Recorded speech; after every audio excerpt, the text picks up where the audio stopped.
All right, so today we are going to be discussing high security and low security form templates. So these are the two types of security levels that we have within our form templates. So again, there's high and then there's low. So one requires authentication, whereas the other one does not. We're also going to cover how to create a high and low security level template, how you can actually change the security level of a template. We're going to explain and demonstrate the benefits of both a high and low security level template, provide many examples of both types of templates and so much more. So like I said, if any questions come up, don't hesitate to put those right in that GoToWebinar control panel. So let's go ahead and just dive right in and take a look at these two types of security levels with templates. So let me go ahead and switch my screen over here. Bear with me. All right, so now what we're going to be looking at is the PreciseFP dashboard. Now, whenever I start talking about form templates, I always like to show the form library. This is where you can come out here and see all of our pre-made templates, from fact finders to surveys to lead generation to so much more. Now, when you're looking here at the templates, you're going to see in the lower right-hand corner of the thumbnail of the template, you're going to see a little shield icon, and that lets you know when you hover over it, the type of security level that is auto-assigned to this template. What's the difference here? Well, high security level means that when you engage a client with this template, that is going to require the client to authenticate him or herself. And we're going to show how that looks on the client side. We're going to go through examples and all of that. Now, what's really nice is you can now choose the authentication method that you want your client to go through.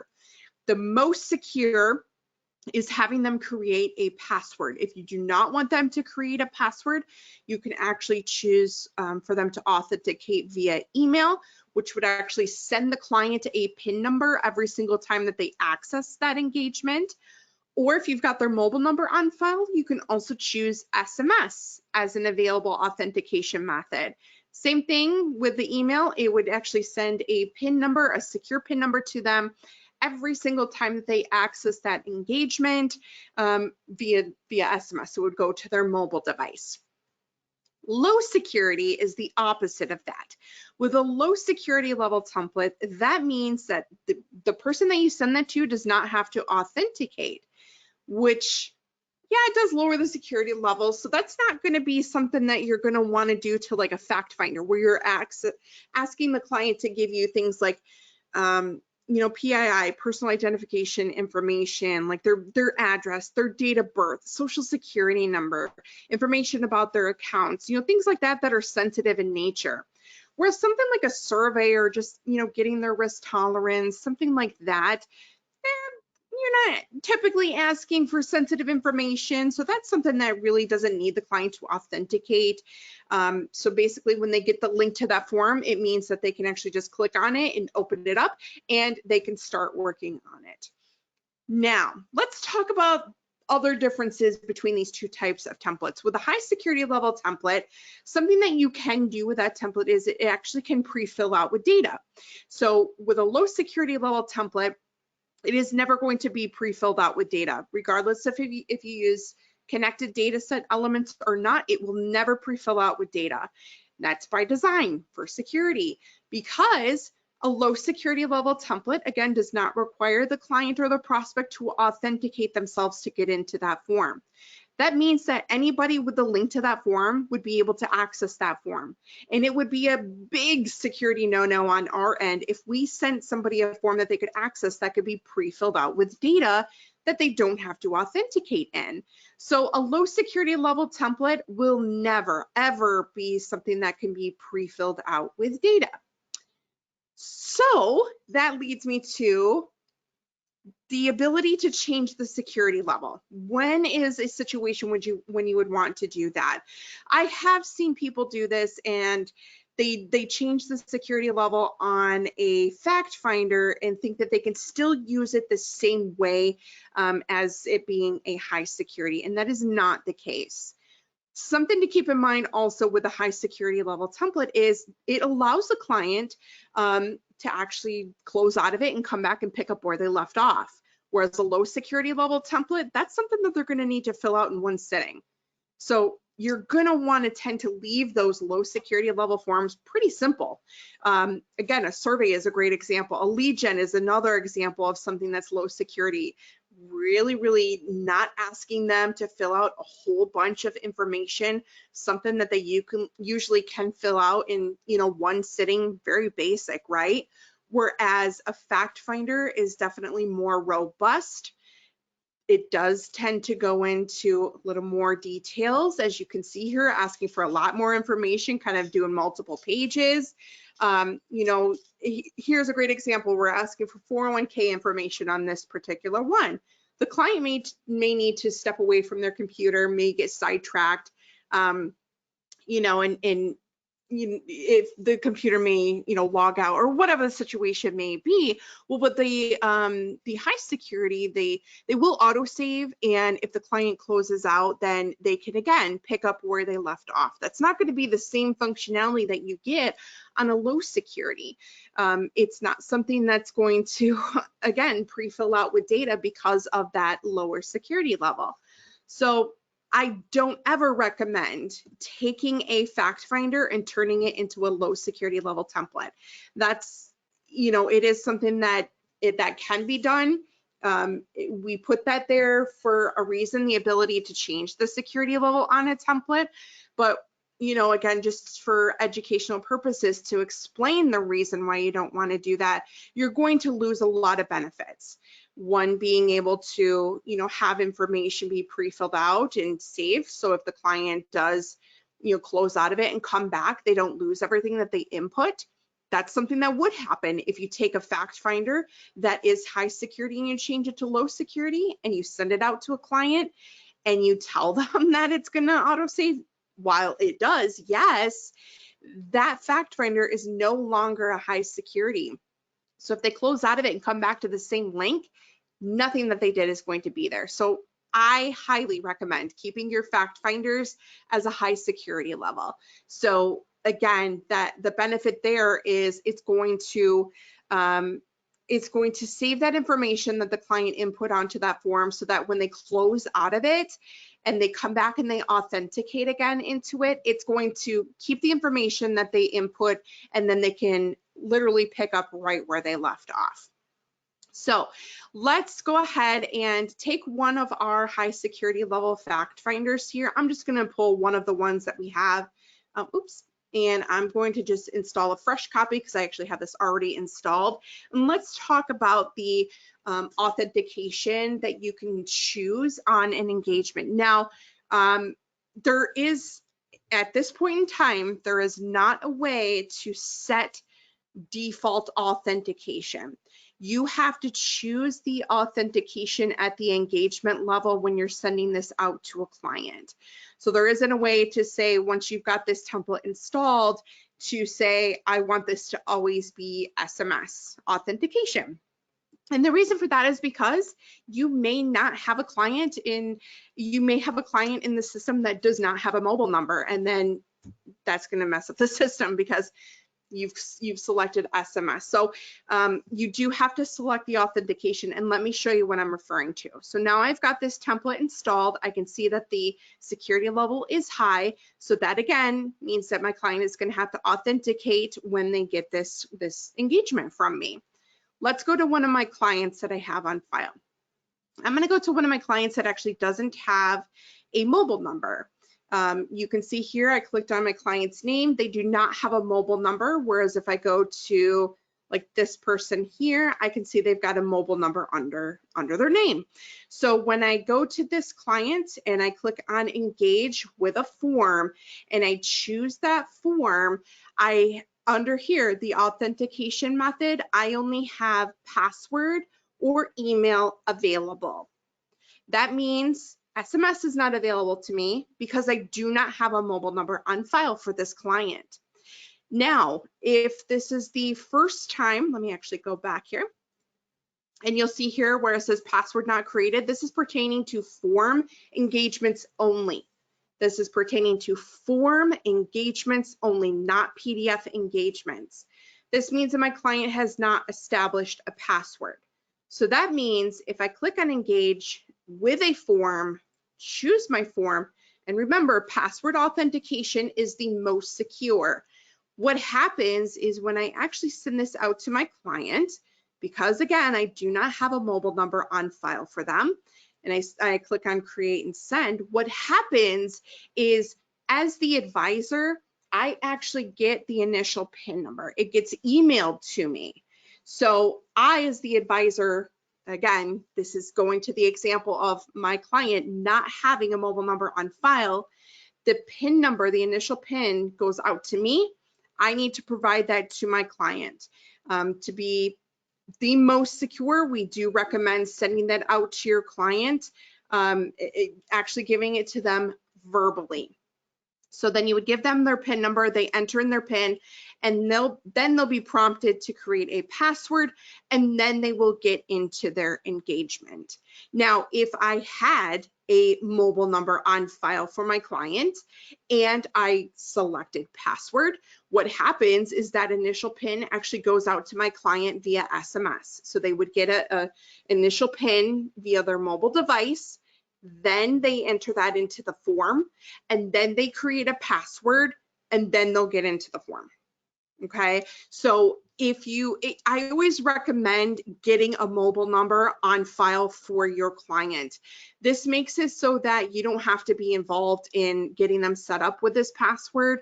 And if they need to do a password reset, same thing, you don't have to be involved with it. They can do it on their own. Whereas if you don't have a mobile number, there's going to be some involvement on your side. Now, let me go to a client of mine that has a mobile number and just kind of show you the difference here. So I'm going to go to this client. They do have a mobile number on file. So now under the authentication method dropdown, you'll see I now have SMS as an available option, as well as email. So this client of mine, let me go back again, and they have created a password. The client here has created a password. So that means if I do engage them with a form that is high security and I choose password, then what will happen in this case, for this example, for this client of mine, what happens is it will prompt the client to input their password that they previously created. If they can't recall it, there is a forgot password link that they can click on, and basically they'll just go through the steps of creating a password again. They'll get a PIN number, which again, if you've got their mobile number, it's going to go to them via SMS. If they don't have a mobile number on file, you're going to get that email that says, here's your client's PIN that you're going to have to give to them. I can't stress enough how highly we recommend getting your client's mobile number. And then once they get that PIN, they'll be prompted to create another password, and then they get into their form. So if my client, gets halfway through their form and needs to come back into it, they're going to be doing the same authentication method as they did before. So if they created a password, they would just enter in their password to go back into the engagement. If I chose email for them, then what will happen is they will get a brand new secure PIN every single time via email that they go out and come back in. Same thing with SMS. Every time that they go out and come back in on this particular engagement, it's going to send them a new PIN via SMS every single time. So those are the 3 different authentication methods. Now, another tip that I wanted to just explain, because I have seen a lot of people do this as well. Another way, if you have done this, you've probably seen that you can actually mass engage people.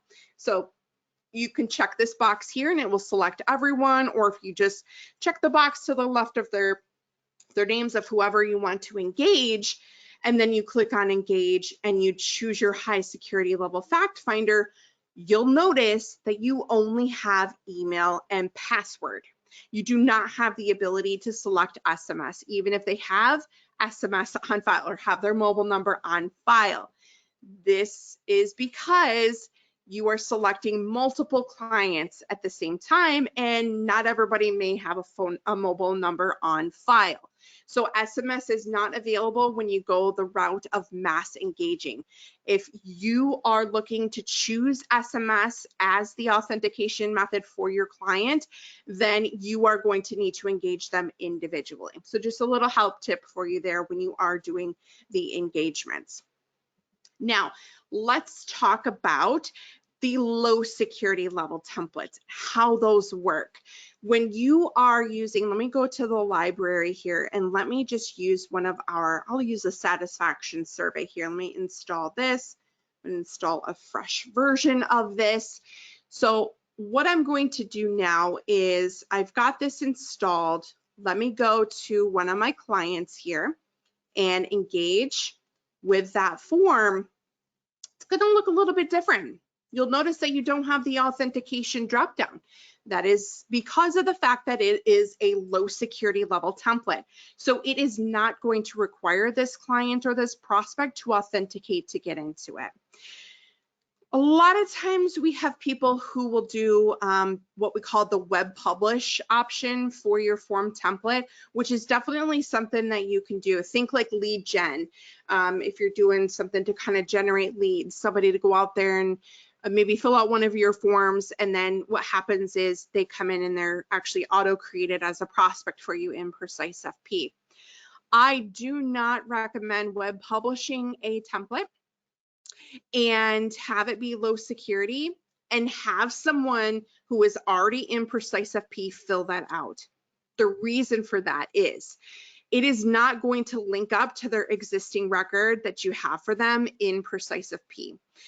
If you do not have the first name, last name, and email address identification fields on that form template, it is going to show that that person isn't anonymous. And even if they do fill out their first name, last name, and email address, it again is not going to connect them to their already existing record.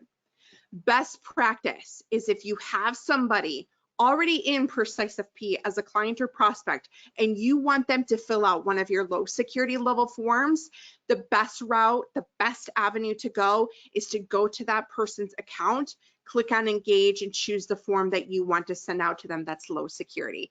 You can also mass engage out of PreciseFP with a low security level form too. That is not a problem at all. So if I want to send all of these clients of mine my satisfaction survey, I can select everybody and choose that satisfaction survey, and then I can choose to send it immediately, and it's going to fire off that link to everybody. What happens is when they go through and they start filling that out, it's going to start telling me, you know, Charles opened up the form, Larry opened up the form. And when I go to their account and I click on engagements and choose form engagements, I'm going to be able to see under Larry's account, yep, I can see that he filled out that form. I can see what form he's working on. So you're not going to get that if you choose to web publish a low security level template and you want to have somebody fill this out that already exists in PreciseFP. It is always going to create them as a duplicate. There is no getting around that. If your goal is to have somebody fill out a low security level form that you already have in PreciseFP, you're going to want to go to that person's account and engage them, or you can mass engage. So hopefully that makes sense there. Now, that's not to say that you can't go out here and web publish something like a high security level form. That is definitely something that you can do. I have a lot of advisors and firms who do that. For example, they will go out there and they will web publish their fact finders, for example, because the advisors or the firms may have something like a client portal, or like a, you know, I don't know, a place where clients can go in and they have access to all of these forms that the advisor or the firm uses, including a fact finder. And what they do, and let me show you here, let me actually web publish one of my high security level forms here. What you can do with this is you can choose how you want existing clients or prospects to authenticate, kind of same thing when you engage them out of PreciseFP. You can choose how you want them to authenticate. Another thing that you can do is you can actually allow visitors to sign up. What that means is if you maybe have somebody that doesn't exist in PreciseFP yet, maybe it is a prospect that goes out there and fills out this form, then what it would do is it would actually, there'll be a sign up button on the form as well that they can click on, and it would automatically create them as a prospect. So you can use something like a high security level form for existing clients. That's definitely the recommended avenue for using a web published high security level form, is allowing them to kind of come in here and fill that out. A great example. I actually helped a firm recently set up an annual review form. It was just one of the fact finders that they used, and they kind of condensed it down, and they did web publish this. And what they did in this case for this particular form, it's because it's not for prospects, they have it in a spot where prospects don't know to go to. So in this case, they disabled the option for visitors to sign up. And what they did is they just took the link, they actually web published it as a URL like I just did. And then they took that and they placed it onto an internal page within their website that clients know to go to. And then what happens is when they go to this link, whatever authentication method that they selected, I don't recall, I think it was email only. What happens is it's meant for these clients who are already in the system in PreciseFP. So when the client actually goes out there to their form, let me go back to that web published one that I just did there. I thought I copied the link, but I did not. Let me open this in a new tab here. So what happens is when they click on this, obviously it would be their own welcome message. It would ask them to input their email address, and it would then authenticate them by sending them a PIN number, and then they go in and then they are able to, in this case, get into the form and start filling it out. So let me just do this. So in this case, this is what I'm doing here. It sent me a security PIN to my email address just to confirm I am who I am. And I'm going to open up my email. You're not going to see it because I'm on a different screen. But what I'm going to do is I'm now going to input the PIN number that I just received. And it's going to basically fill out this form. So this is another kind of way that you can use high security level forms. And the way that I have also seen advisors use it is typically, I generally see advisors and firms web publishing low security level templates. So again, like your lead gens and things like that.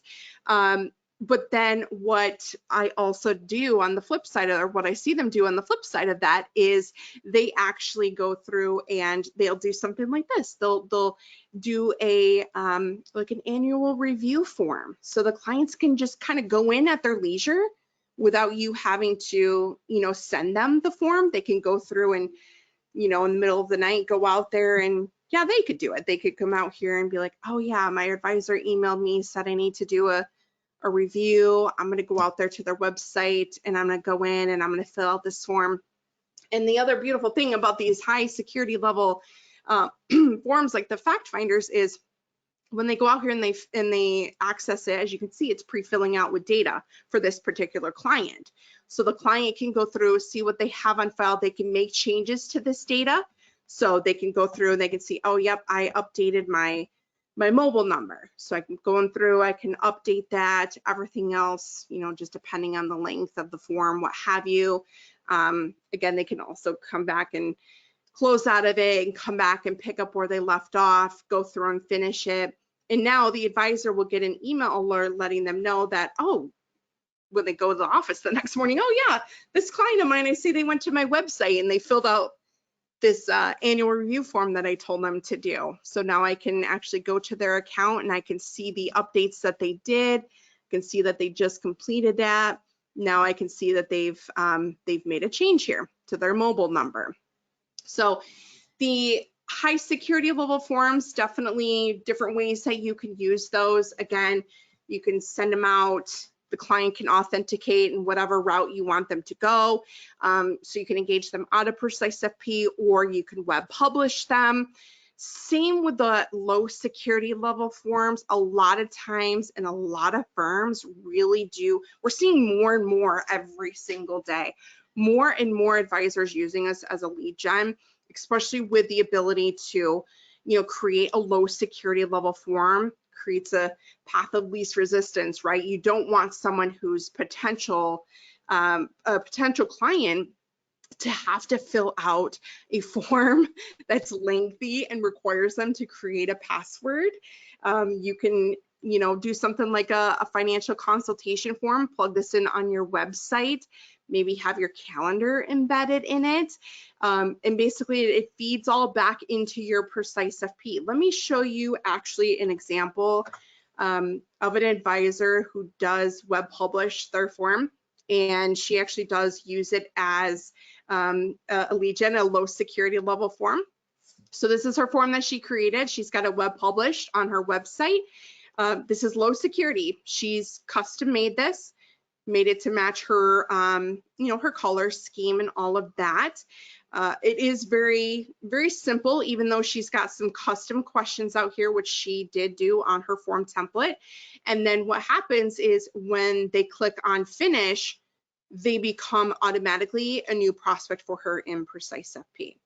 So same kind of concept there, right? You can have, anybody at any time of the day go out there and fill out a form, and then they become, in this case, a new prospect for you. And then when you log into PreciseFP, you can then, export them over, which she's got some automation built with Zapier and things like that. So she's got a lot of things that happen automatically for her.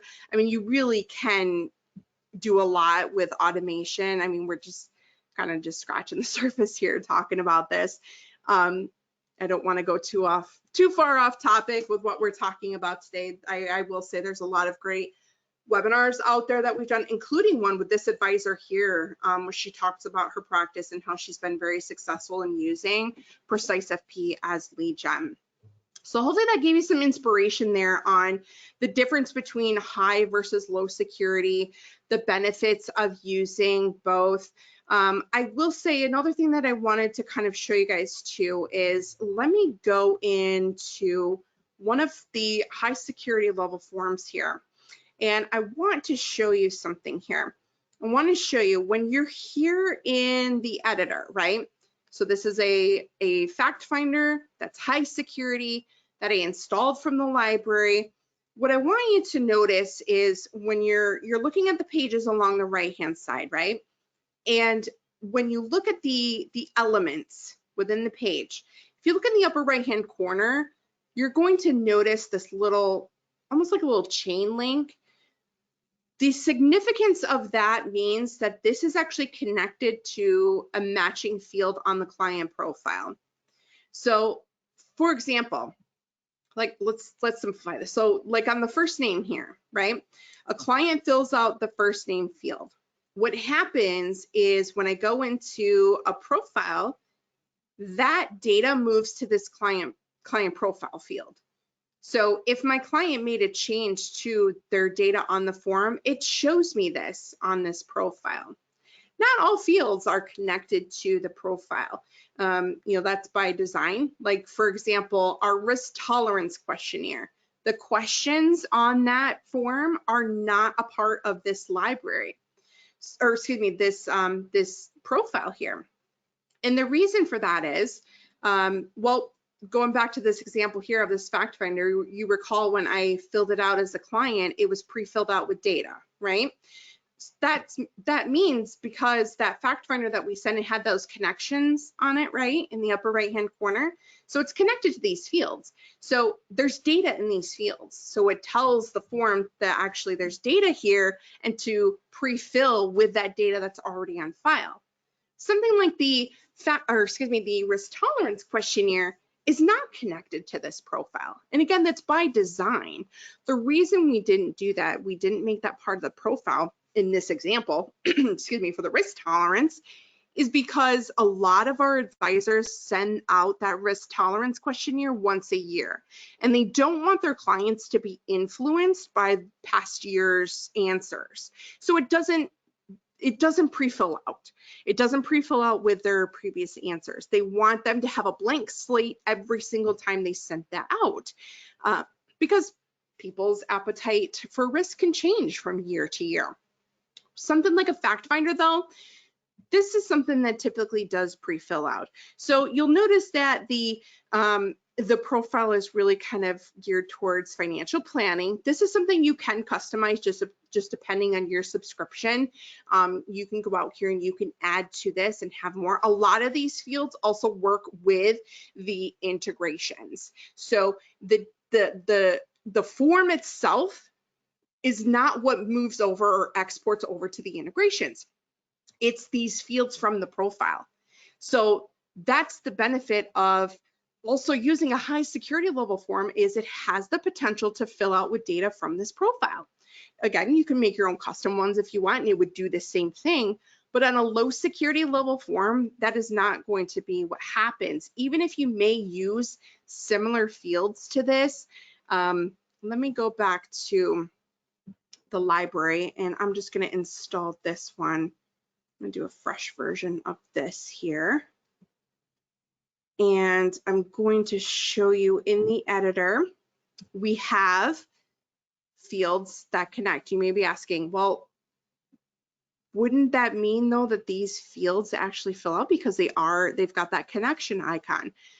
No, not with a low security level form. What this will do is it will fill out the profile. It would fill out the profile, but because this is low security, it is not going to pre-fill with data.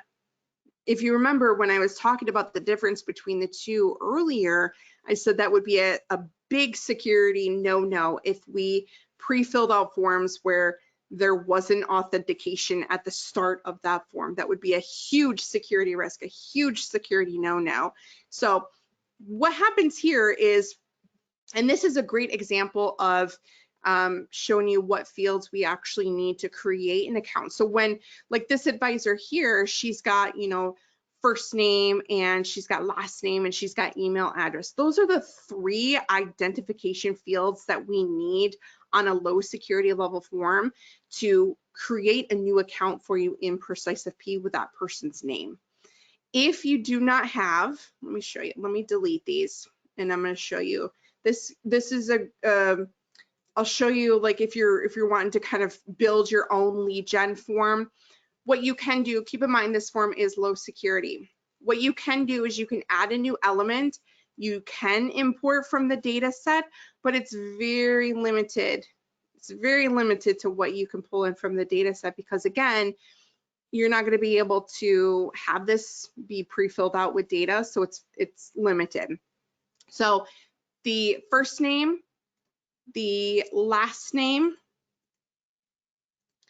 and the email address from the data set are the 3 fields that you would need on a form in order for when somebody fills out your form for it to not show up as an anonymous entry.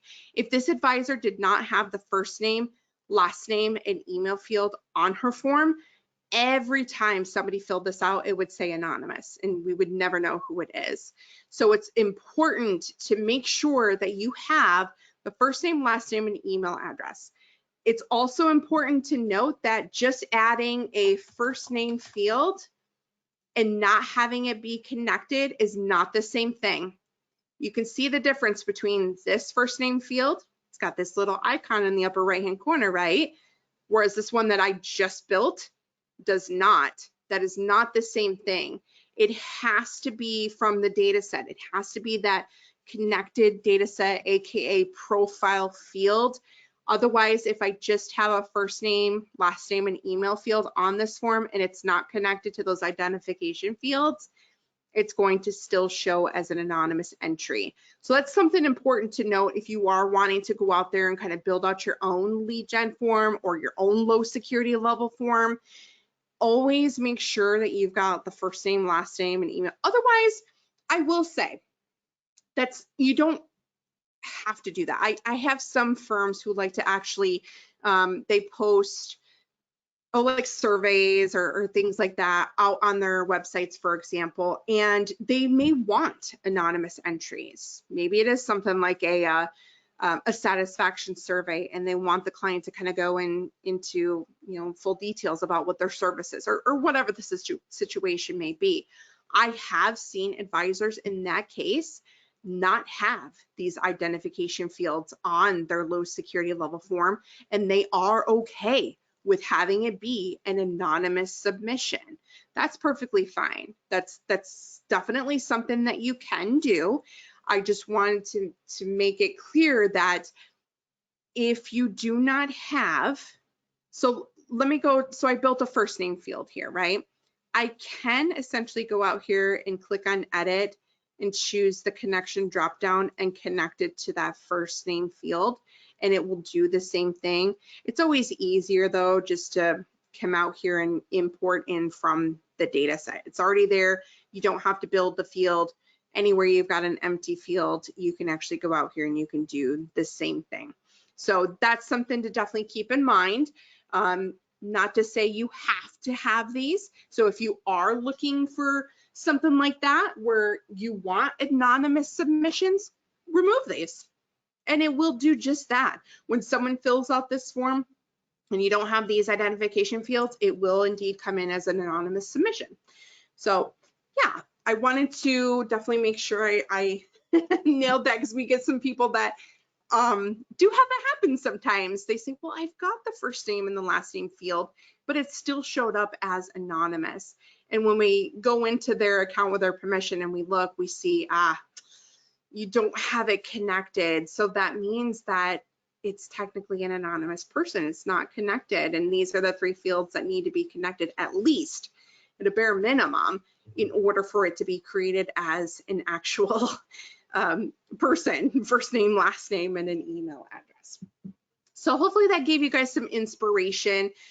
This is definitely a big topic that me and my support team see people questioning about, wanting to learn more about, especially with the difference between the two, the benefits of the two, what can happen if you switch it over. Another thing too that I know where I was going with that. I knew I was forgetting something. Another thing that I wanted to show you, remember how I was also saying we have seen people take something like a fact finder, and we have seen them change the security level from high to low, which is definitely something that we do not recommend doing. When you go out here and you're looking at the fact finder, as I was kind of showing you earlier before I went off on another tangent there, you'll see that all of these fields have a connection to the profile. So they, in essence, would be able to pre-fill out with data because it's a high security level form. If I go in and I change this to low security, you are going to get this message here. Your elements are going to be disconnected. Changing this template to low security will remove all connections to the data set. Data will not flow between this template and your client profile. It will also not pre-fill out with data either. Let me make this change and show you here. I'm gonna make this change, saved it. Now look at that. All of those connections are now removed. All of them, they're all removed. You start getting like messages like this because you're not connected to the data set anymore. It's just really something we don't recommend doing, folks. I do not recommend changing a financial fact finder to be a low security level fact finder. It's just not something I recommend. You can certainly come out here and change it back to high security. The bad thing here is it does not bring back all of those connections. Never worry though. What you can do, it would just be too much of a pain in the butt to go through here and make the connection to each one again. What I would recommend at this point, if you do this, is just go back to the form library and install the form again, because you're going to be there for quite some time having to go through there and do that. So yeah, folks, it's just such a huge no-no. I don't recommend changing a financial fact finder to a low security. I just don't. It's not good. It's not going to pre-fill out with data now. It's not going to allow the client to save and come back. So yeah, the fact finders, definitely leave those at the high security level. If you're going to be doing something, again, very simple, maybe like an onboarding questionnaire, a survey, you know, 1 or 2 pages most at most is what I would recommend to keep a low security level template at. So yeah, that's definitely our recommendations, just kind of as a best practice there. So yeah, definitely be careful with the changing of the security. Be mindful of that. But if you do change a fact finder and you want to go back, I would just install it from the library again. I wouldn't even bother with going through each field and reconnecting. That's a lot of work. All right, so that was what I wanted to make sure I relayed to everyone, those kind of best practice tips in regards to the high versus the low security. So I wanted to take this opportunity, since we've got the time, to open it up for any questions. Any questions, concerns about what we went over today. I'll go ahead and pause here for a moment. Go ahead and put your questions in the GoToWebinar control panel, and I'd be happy to go over any questions or concerns that you guys may have.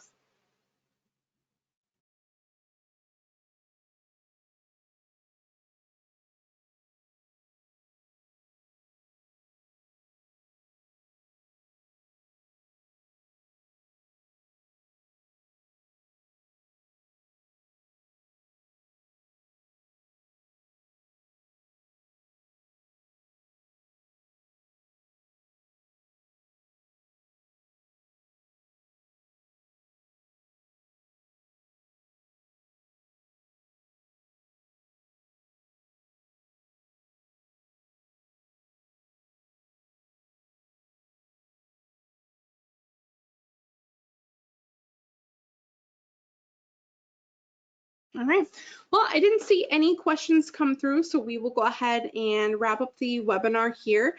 If you do have any questions that come up afterwards, don't hesitate to reach out to us. I've got our ways that you can reach out to us here on this slide. Chat's the best way to reach us. You can chat with us right on our website or in your dashboard by clicking on the chat icon in the lower right-hand corner. Myself, my team, we're there Monday through Friday from 9 a.m. to 6 p.m. Eastern time. Make sure to also check out our YouTube channel. We've got loads of additional help videos out there. I want to, again, thank you all so much for joining me today. I hope everyone has a safe and happy holiday. Take care, everyone. Bye-bye.